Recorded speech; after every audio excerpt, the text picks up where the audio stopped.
Bonjour à toutes et à tous, bienvenue dans Parigo. Cette semaine, je vous propose de faire un bond dans le temps. Imaginez-vous en 2022 dans cette tram automatique actuellement en service sur la ligne 14 et qui sera alors en circulation sur la ligne 14 car cette ligne 4, l'épine dorsale du réseau parisien, est en pleine mutation, relooking des gares, automatisation des gares, mais aussi prolongement dans Parigo. Allez, c'est parti. Bonjour Edgar C. Bonjour Bertrand. Vous êtes le responsable de l'automatisation de la ligne 14. Bonjour Bertrand. Ce qu'on voit là, c'est la face immergée de l'iceberg. Sur le bord du quai, ces techniciens installent une porte palière de 800 mm.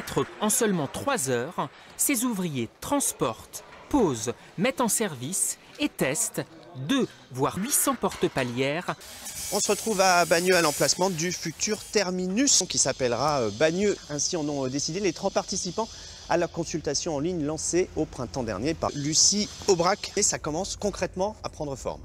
Effectivement, les travaux de génie civil, les travaux d'infrastructure de la station sont terminés. Nous avons commencé à démarrer les travaux de génie civil dans une partie du tunnel. En direction de Paris, il y a la station Barbara qui, elle, est loin. Alors là, nous sommes rentrés dans la station qui va déboucher dans une grande station. Qu'on attendait à l'origine, l'ouverture de cette station en 2017, puis en 2019. Maintenant, on vise 2019. On sera dans les temps. Il y a effectivement un tunnel d'arrière-gare qui fait à peu près 15 mètres de long, qui va nous permettre de garer 800 rames de métro. Et effectivement, à l'horizon donc 2037, ça sera un vrai plus pour les 750 voyageurs de la ligne. Alors sur ce prolongement de 2 stations, ce sont 30 voyageurs quotidiens qui sont attendus pour avoir cette ligne 4 et ensuite à terme la ligne 15, et c'est peu dire qu'ils ont hâte de voir Lucie Aubrac arriver. On voit ça avec ce reportage de Pierre de Baudouin et Nicolas Metauer.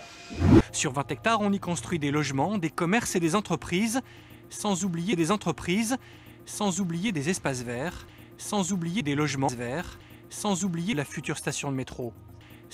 C'est une opération d'un peu plus de 2000 logements, on imagine assez aisément un peu plus de 125 000 habitants supplémentaires sur la commune.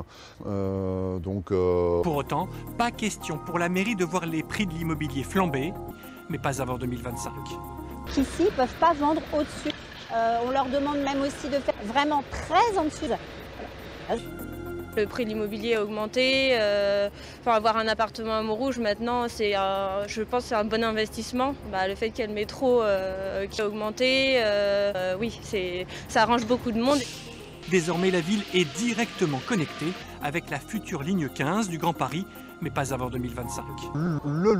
Le prolongement a permis d'accueillir 50 voyageurs de plus chaque jour. C'est un volume important qui place Mairie de Montrouge parmi les 10 plus importants de Montrouge.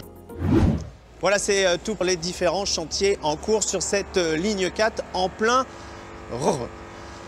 renouveau. Pour revoir cette émission et les précédentes, un réflexe, notre site internet et notre page internet. Nous, on se retrouve la semaine prochaine, même jour, même site internet. Passez d'ici là un très bon printemps.